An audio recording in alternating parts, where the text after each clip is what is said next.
Tatay moment naman tayo for today's video. Ito pala ang kanyang mga gawain na lagi niyang naaalala nung nasa Bulacan kami. Kaya nga sabi ko sa inyo, kung hindi lang ang pagpapagamot namin ang pinunta namin ng Bulacan, di talaga namin naabutin ng isang buwan. Kaya nga nang matapos ng huling check-up ko, hindi na siya mapakali, uwing-uwi na talaga. Kaya kung ano yung nakasanayan mo talaga, hahanap-hanapin mo kahit saan ka magpunta. Maaga kasing umalis si Vel kanina, kaya si tatay mo nang nag-asikaso sa kambing at sa baka nila. Talagang kawawan ang mga hayop na alaga natin. Tuyong-tuyo na ang mga damo sa bukid at wala silang pagpipilian. Kaya ito na lang talaga ang kanilang kinakain. Kaya ang pangunahing kailangan ng mga alaga natin ay tubig, mga nanay. Lalo pa nga at napakainit ng panahon, pero napakatibay ang kalabaw natin na kahit ganito na mahirap sila sa pagkain. Tingnan nyo naman mga nanay, hindi siya gaanong pumayat. Kung sa bagay, nakasanayan na rin talaga nilang ganitong klema. Kung napapansin nyo, talagang wala nang damo sa bukid. Talagang ipinipili na lang ni tatay kung saan yung mga natitira pang damo. Katulad na lang dito sa banda na to, at buti na lang meron pa din talaga. Ganito lang kasimple ang buhay namin dito sa bukid, mga nanay. Nag-aalaga ng mga hayop tulad ng kalabaw, baka, kambing, baboy at saka manok. Pero kahit papaano ay nakakaraos pa din tayo sa pang-araw-araw natin. Mabuti na lang at may puno tayo ng malunggay. Kahit papaano may nauulam pa rin tayo. Malapit lang din naman kami sa sapa. At masipag naman ang mga lalaki natin sa bahay para mangisda. Balik video naman tayo, mga nanay. Habang kumakain pala ako ng almusal kanina, biglang sumagi sa isip ko na gumawa ng affiliate video gamit nitong runner tablecloth natin. Wala akong planong gamitin ito sa mesa natin, kundi gamitin lang sa video ngayon. Maraming salamat sa mga nag-comment na dapat pinailalim ko sa salamin ang tablecloth natin. Na-appreciate ko kayong lahat, mga nanay. Maraming salamat. At inuulit ko po, ginamit ko lang ang runner sa affiliate video natin. At pagkatapos kong maligo, eto na mga nanay, tinanggal ko rin agad. Alam ko naman po talaga na sa ilalim talaga ng salamin pupwesto ang runner natin. Siguradong mahihirapan ako sa paglalagay hanggang sa pagtanggal kapag ginawa ko yun. Hindi pa ako handa para gumamit ng runner sa mesa natin, mga nanay. Lalo ngayon na marami pang dapat tapusin dito sa bahay. At ang runner natin, itatago ko muna.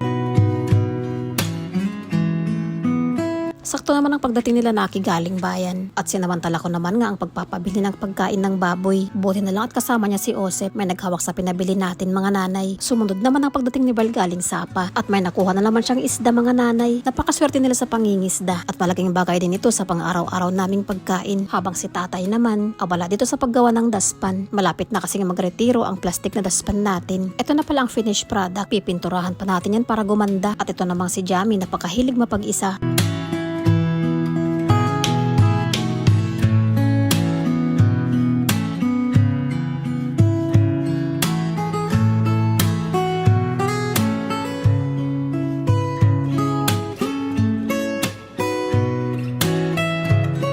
Ano ba yan, mga nanay? Dito ko na naman tinatapos ang ating mga ganap for today's video. Maraming salamat sa patuloy na pagsuporta. Bye bye everyone!